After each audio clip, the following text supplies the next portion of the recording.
Halo, selamat pagi saudara. Senang sekali bisa kembali menyapa Anda di Sapa Malang bersama saya Nadifa Rahma. Saudara, topik keamanan siber akhir-akhir ini menjadi sorotan dan perhatian di halayak umum. Nah, was-was akan informasi pribadi dan juga data-data pribadi kita akan tersebar, tentu membuat kita khawatir. Nah, hari ini kita akan membahasnya lebih dalam mengenai apa saja langkah-langkah yang perlu kita lakukan untuk menjaga data dan informasi pribadi kita sebagai individu ataupun jika kita memiliki perusahaan seperti itu. Nah, di sini sudah bersama saya, kita akan membahasnya begitu ya terkait dengan keamanan siber bersama dengan ahli IT dari Jagoan Hosting, yaitu perusahaan penyediaan layanan hosting, domain club, dan VPS di Kota Malang seperti itu. Ada Mas Henry Yoga Priyanto, betul ya, selaku Security Officer Leader dari Jagoan Hosting. Nah, nanti kita akan bahas bersama begitu ya, apa saja yang bisa kita lakukan untuk menjaga data-data dan informasi pribadi kita sebagai individu ataupun jika kita memiliki perusahaan seperti itu ya. Selamat pagi Mas Henry ya. Nadifa. Iya, selamat pagi. Bagaimana kabarnya pagi ini, Mas Henry? Alhamdulillah baik. Begini, cerah sekali ya. Cerah sekali hari ini ya. Nah, Iya. tapi kalau melihat ya informasi-informasi yang menyebar di luar sana mengenai keamanan siber kita, kemarin ada yang rame-rame begitu ya, Mas ya. Iya, Nah, betul.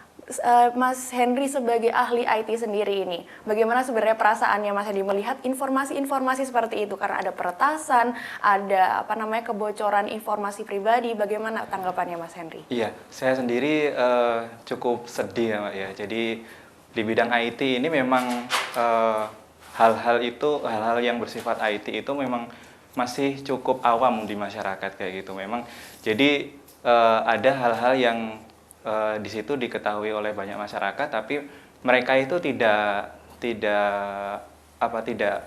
terlalu memperhatikan itu sebagai keamanan kayak gitu. Jadi itu yang membuat hal-hal ini itu terjadi seperti itu, Mbak. Memang data pribadi kita ini kan penting ya. Betul. Nah, untuk mengedukasi masyarakat, yang pertama harus kita ketahui, alasan kita harus menjaga data dan informasi pribadi kita tuh apa, Mas Henry? Oke, jadi perlu diketahui, jadi data pribadi itu ada dua jenis. Jadi data pribadi berdasarkan Undang-Undang PDP, itu data pribadi itu ada dua, yaitu data pribadi yang sifatnya umum dan data pribadi yang sifatnya khusus. Nah, yang harus kita lindungi itu adalah data pribadi yang sifatnya khusus. Jadi, semisal kita ada orang yang mengetahui nama misalnya nama Hendry. Nah, nama Hendry ini apakah data pribadi yang harus dilindungi? Itu ternyata tidak. Jadi karena di luar sana itu banyak sekali orang yang bernama Hendry. Tapi kalau nama Hendry itu digabungkan dengan alamat, misalnya alamat kerja saya, terus atau alamat rumah saya. Nah, itu menjadi data pribadi yang bersifat khusus. Jadi memang harus kita lindungi. Apalagi kalau nanti di situ ada nomor KTP dan sebagai yang lainnya kayak gitu, Mbak. Oke, berarti memang kita harus tahu dulu ya data pribadi ini ada yang secara umum, secara Iya, khusus. betul. Yang perlu kita sadari memang penting itu adalah yang data khusus tadi ya. Betul. Apalagi di era digital seperti saat ini semuanya kan menggunakan teknologi digital begitu ya. Betul. Mulai dari kita secara individu ataupun pemerintah secara luas kita semua menggunakan digitalisasi begitu ya Mas Henry ya. Betul. Nah, untuk mengantisipasi langkah-langkah bagaimana untuk apa yang perlu kita lakukan sebagai pribadi khususnya ya agar melindungi data pribadi kita agar tidak bocor seperti itu, Mas Henry, bagaimana? Oke, jadi cara melindungi agar data kita tidak bocor itu yang pertama yang harus kita lakukan itu kita memang harus siaga. Jadi kita di situ itu harus mengerti bahwa data pribadi ini bisa digunakan untuk tindakan yang tidak kita inginkan, misalnya tindakan scam atau penipuan seperti itu, Mbak.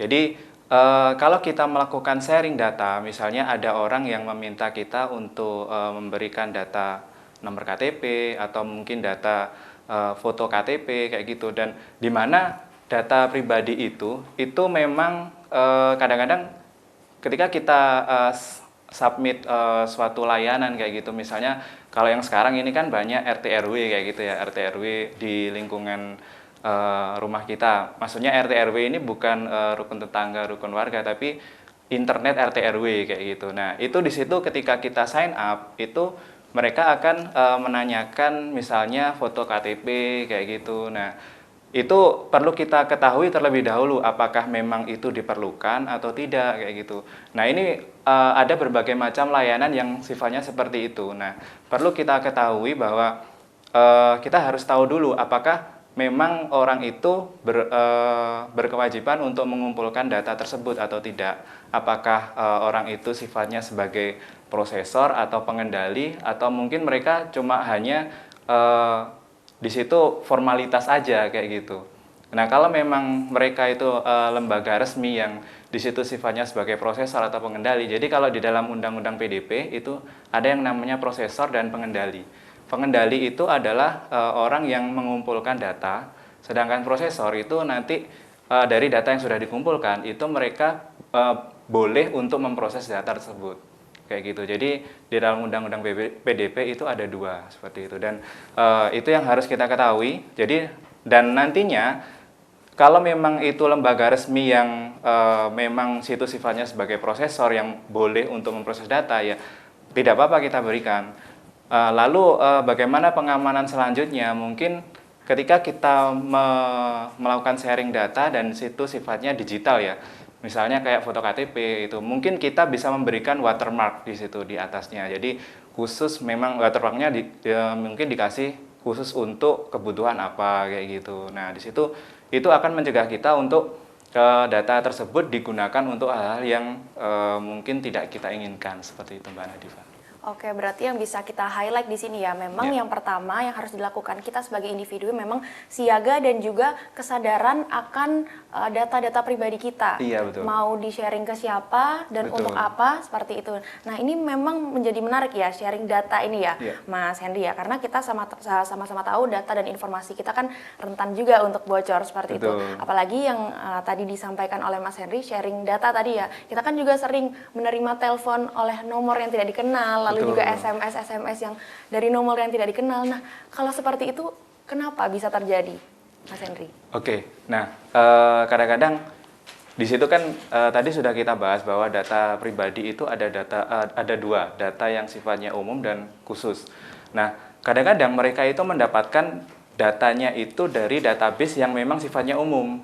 Kayak misalnya di situ ada kan di internet itu kadang ada banyak sekali data yang di situ menampilkan nomor-nomor telepon yang aktif kayak gitu. Padahal itu kita tidak tahu itu nomor teleponnya siapa.